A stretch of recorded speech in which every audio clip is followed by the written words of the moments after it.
Today we're going to do something really fun, really different. We're going to combine two techniques of cooking. We're going to combine sous vide with grilling or barbecue. I call it sous vide Q. Now, some of you may not know what sous vide is yet. It's a technique that's been around since the 70s, but it's really catching fire now because the equipment that's necessary is coming down in price. And it's a really cool concept. Now, normally when you're cooking, whether you're cooking in an oven, a frying pan, or a grill, you've got a high heat. And let's say you want to cook a steak to perfect medium rare, 130 to 135 degrees. But you're cooking at 225, 325, 425. So what you're trying to do now is you're trying to jump onto a moving train or jump off a moving train. That temperature is going up, up, up, up, up, up, up inside that food, and you've got to watch it carefully and get it out of the heat just as it's perfect. Now, sous vide is different. Sous vide is where you can get off the train when it stops. It stops at exactly the right temperature. This is a sous vide setup here. It's just a, I bought one of these silicon lids. You can use these. These are all-purpose lids for frying pans, and it's just made out of silicon. And you can see I did some high-tech surgery on it. I built a flap so that it goes around the sous vide machine. This is one of many different models that are on the market. It's made by a company called Joule, and what it is it's a heating element, and it's got a fan in there.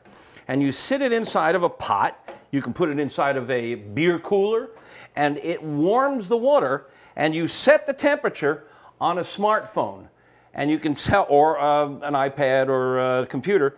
And so look at what I got, 130 degrees, perfect medium rare. I'm going to set this baby, actually I like to set it for 131. There's some bacterial issues there. 131 is the target temp for sous videing anything, to be sure you kill all bacteria, including Bacillus cereus, which dies around 131. And that's still in the perfect medium rare spot. So we heat the water to 131. The meat is in a zipper bag or a vacuum sealed bag, and it warms to the same temperature of the water. You can't overcook it. The water is 131 degrees. The meat can't go to 132. It can't go to well done, 135, 150. Well done is 155. You can't overcook it, and it can sit in the water for hours. It takes, in fact, a couple of hours at this temperature for it to cook. But it's really tender, really juicy. It's gentle cooking, and there's very little liquid loss. So I've got a couple of steaks here that we sous vided, and we're going to take them outside and we're going to sear them, and I'm going to show you a really fun way to sear them to get a good dark brown crust on a charcoal grill. But before we can do that, let me show you how we do the sous vide. So we've got 3 steaks in here that have been in here for 2 hours, and they're perfect 131 degrees cooked. They've been submerged. They're not boiling, they're not in water, they're in a zipper bag. And the reason we use a zipper bag, now these are vacuum bags, but I'm going to show you how we do this, because we want the meat almost in contact with the water so that the transmission of the heat from the water goes to the meat. So we're just going to take the piece of meat and slip it into a zipper bag like a dot, and then we use Archimedes' principle of displacement. We just slip it into the water gently, and the water pressure pushes the air out. And so we're just going to slip it in there, and we're going to start zipping it up, and we're going to try to get all the air out of a little air hole, not get any water in there, and voila, we now have vacuum sealed steak, and it's ziplocked, and it's in the bag, and it's ready to cook, 130 degrees. This guy, the Joule, these devices used to be hundreds of dollars. I don't remember what the exact price of this thing is, but it's down around 175, 150, and there's other devices even less expensive than that. This one's a really nice one because it comes with really good software, so you can help you pick how long it needs to cook, at what temperature, and it's a cool looking design. It's my favorite of the sous vide machines. At my website, AmazingRibs.com, since we were founded in 2005, we have had a motto: if you boil ribs, the terrorists have won. And that has become a motto of so many people. And they get upset when they see us doing this because they think we're boiling. But we're not boiling.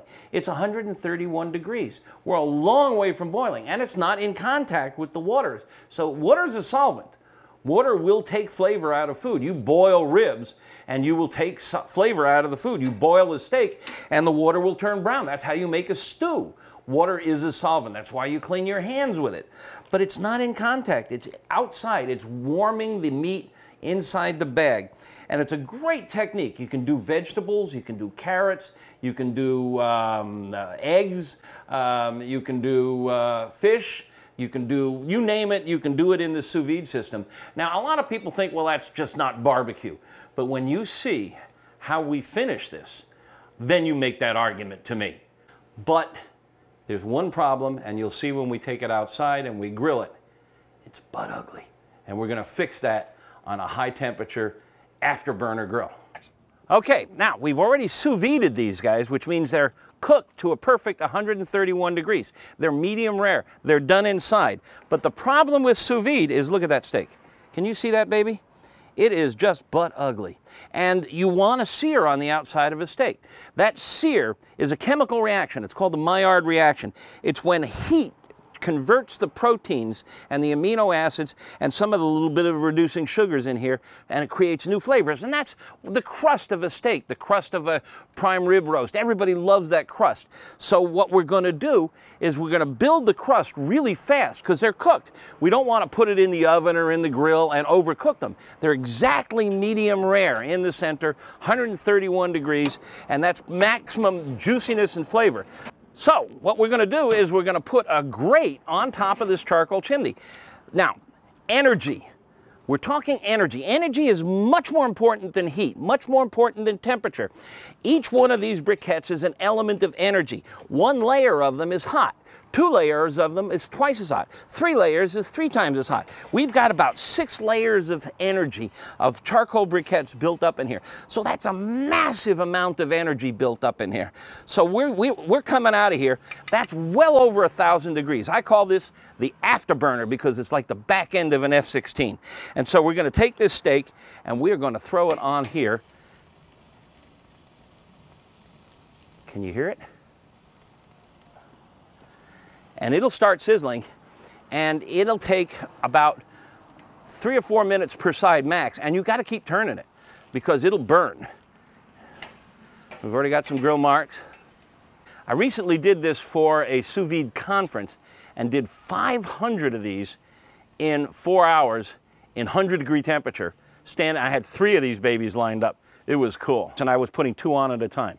So I had 6 going at a time, and I just kept rotating them through. Now the other thing is you can see we're getting grill marks. Now grill marks are nice, everybody wants grill marks, but grill marks are Maillard reaction. Grill marks are flavor, but we don't want crosshatch grill marks. All the cookbooks tell you how to get beautiful crosshatch grill marks. Those are Maillard reaction flavor, but we want all over flavor. All the spaces in between those grill marks is unfulfilled potential. We want it a dark brown, even on all sides, edge to edge. That's maximum flavor. Grill marks on a steak, forget about it.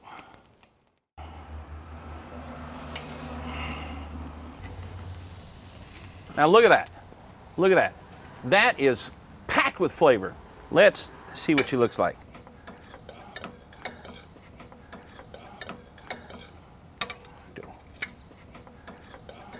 Perfect medium rare in the center. Now, I say perfect medium rare. Food scientists actually have a gizmo called the Warner-Bratzler machine, and it's an artificial tooth, and they'll use it to press down on meat to see how much pressure it takes to cut through it. And the Warner-Bratzler machine tells us that when the meat is cooked to medium rare, which is in the 130 to 135 range, it is most tender and most juicy. And here's another thing that's really important. Pink, the juices. People really freak out about the juices. They think it's blood. It's not blood, it's water. This steak is 70% water. There's no blood in it. At the slaughterhouse, all the blood is removed. Every time you serve this and the juices come running out and you say, anybody want some blood on their steak? Somewhere in Indiana, a bell rings and a teenager becomes a vegan. It's not blood. It's just pink water that exudes from the steak, and it's pink due to a protein called myoglobin, and that's why it's pink in here. And the longer you cook it, the myoglobin turns brown with time and temperature. And that's what a well-done steak is. It's brown. All the myoglobin, all the water, seized up, dried up, and it's dry. So medium rare, 130, 135. If you want to go to medium, 135 to 140. Rare is 120 to 130. But when it's rare, it's a little stringy. So there we go. That is just a beautiful steak, isn't it? Oh, this piece is cut uneven.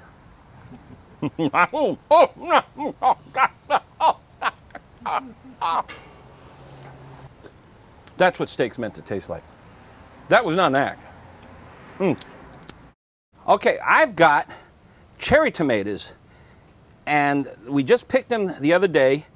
And you take the cherry tomatoes and you poke 3 or 4 holes in them with a sharp knife, and you put them on a smoker at around 225.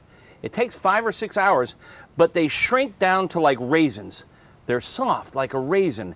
They're tender, and they concentrate the sugar. It's like sun-dried tomatoes, but it's it's as sweet as any raisin you've ever tasted. Fantastic on a salad, baked into a focaccia on a pizza. Just sun-dried tomatoes, poke a few holes, throw them on the smoker, walk away, come back 5, 6 hours when they're like raisins, go straight to heaven.